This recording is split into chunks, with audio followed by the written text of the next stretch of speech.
Meskipun akhirnya tenggelam dalam kabut waktu, nama Sriwijaya tidak pernah benar-benar hilang. Ia hidup dalam naskah kuno, dalam batu-batu prasasti, dalam catatan pelancong dari Tiongkok dan Arab, serta dalam ingatan kolektif sebagai lambang kejayaan maritim Nusantara. Penemuan kembali warisan Sriwijaya pada abad ke-20 oleh arkeolog Belanda seperti George Coides membawa kerajaan ini kembali ke dalam narasi sejarah dunia. Sebagai bukti bahwa di antara hutan hujan dan sungai-sungai besar Sumatera pernah berdiri kekuatan maritim yang sejajar dengan kerajaan-kerajaan besar dunia. Sriwijaya adalah kisah tentang kejayaan, tentang peradaban maritim yang menjembatani India dan Tiongkok, tentang ilmu dan kekuasaan, dan tentang betapa Nusantara pernah menjadi pusat dunia, jauh sebelum nama-nama baru muncul menggantikannya. Dalam Sriwijaya, kita mengenali bukan hanya sejarah, tetapi juga potensi besar yang pernah ada dan mungkin akan kembali suatu hari nanti.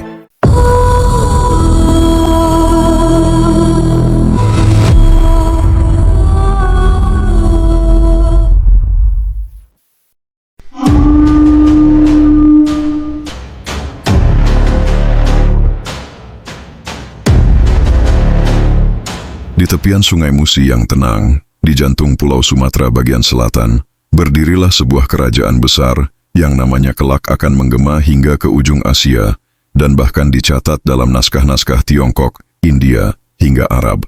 Itulah Sriwijaya, sebuah imperium maritim yang tidak hanya menguasai perairan, tetapi juga menjadikan dirinya pusat keilmuan Buddha, perdagangan internasional, dan kekuasaan bahari yang langka dalam sejarah Asia Tenggara. Nama Sriwijaya berasal dari bahasa Sanskerta. Sri berarti kemegahan atau kemuliaan, dan Vijaya berarti kemenangan atau kejayaan. Sebuah nama yang tak sekadar simbolis, melainkan benar-benar mencerminkan kekuasaan dan pengaruhnya yang luas. Kerajaan ini diperkirakan berdiri pada abad ke-7 Masehi, meskipun jejak peradaban yang mendahuluinya kemungkinan sudah ada jauh sebelum itu. Bukti pertama keberadaan Sriwijaya tercatat dalam prasasti Kedukan Bukit yang ditemukan di Palembang, bertarikh tahun 712 Masehi, atau dalam huruf 712. Dalam prasasti itu diceritakan seorang penguasa bernama Dapuntah yang Sri Jayanasa melakukan perjalanan suci, Sidayatra, dengan perahu dan pasukannya, mendirikan kekuasaan baru di tanah yang subur dan strategis. Dari titik inilah Sriwijaya memulai langkah besarnya. Wilayah kekuasaan Sriwijaya meluas dengan cepat. Ia bukan kerajaan agraris yang hidup dari hasil tanah, melainkan kerajaan maritim yang menguasai lalu lintas perdagangan Selat Malaka, jalur tersibuk antara India dan Tiongkok. Pelabuhan-pelabuhannya menjadi tempat bersandar kapal-kapal asing dari berbagai negeri. Dari hasil kontrol atas pelayaran dan perdagangan inilah Sriwijaya memperoleh kekayaan luar biasa. Ia membangun jaringan diplomatik dan komersial yang luas, mencakup semenanjung Malaya, bagian barat Kalimantan, bahkan hingga Thailand Selatan dan Filipina bagian barat. Namun kejayaan Sriwijaya tak hanya berdiri di atas kekayaan dagang. Ia juga menjadi pusat keilmuan dan spiritualitas Buddha Mahayana. Para peziarah dan pelajar dari berbagai negara datang untuk belajar di pusat-pusat pendidikan Sriwijaya. Salah satu yang terkenal adalah I Ching, seorang biksu Tiongkok yang tinggal dan belajar di Sriwijaya selama beberapa tahun dalam perjalanannya menuju India pada abad ke-7. Ia menggambarkan Sriwijaya sebagai negeri yang makmur, penduduknya cerdas, dan rajanya dermawan terhadap pembelajaran agama. Kekuatan armada laut Sriwijaya sangat ditakuti. Ia tidak segan menggunakan kekuatan militer untuk mempertahankan monopoli dagangnya. Dalam catatan Tiongkok dan Arab, Sriwijaya digambarkan sebagai kekuatan besar di lautan yang mengontrol rute vital perdagangan. Untuk mempertahankan dominasinya, Sriwijaya menjalin aliansi dan juga menaklukkan kerajaan-kerajaan kecil di sekitarnya. Ia bahkan pernah menyerang kerajaan Tarumanagara dan Holing, Kalingga, di Jawa pada abad ke-8 sebagai upaya mengamankan kontrol maritimnya. Namun kejayaan tak pernah abadi. Memasuki abad ke-11, Sriwijaya mulai menghadapi tantangan besar. Muncul kekuatan baru di Jawa. Kerajaan Mataram dan kelak Kerajaan Kediri, yang mulai membangun kekuatan armada laut dan memperluas pengaruh mereka. Namun ancaman terbesarnya datang dari arah barat, Kerajaan Chola dari India Selatan.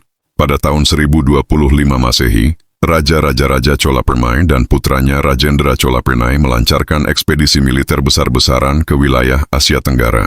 Dalam serangan yang sangat terencana dan kuat, armada Chola menyerang dan merusak pusat-pusat Sriwijaya di Sumatera, termasuk pelabuhan utama dan kota-kota penting.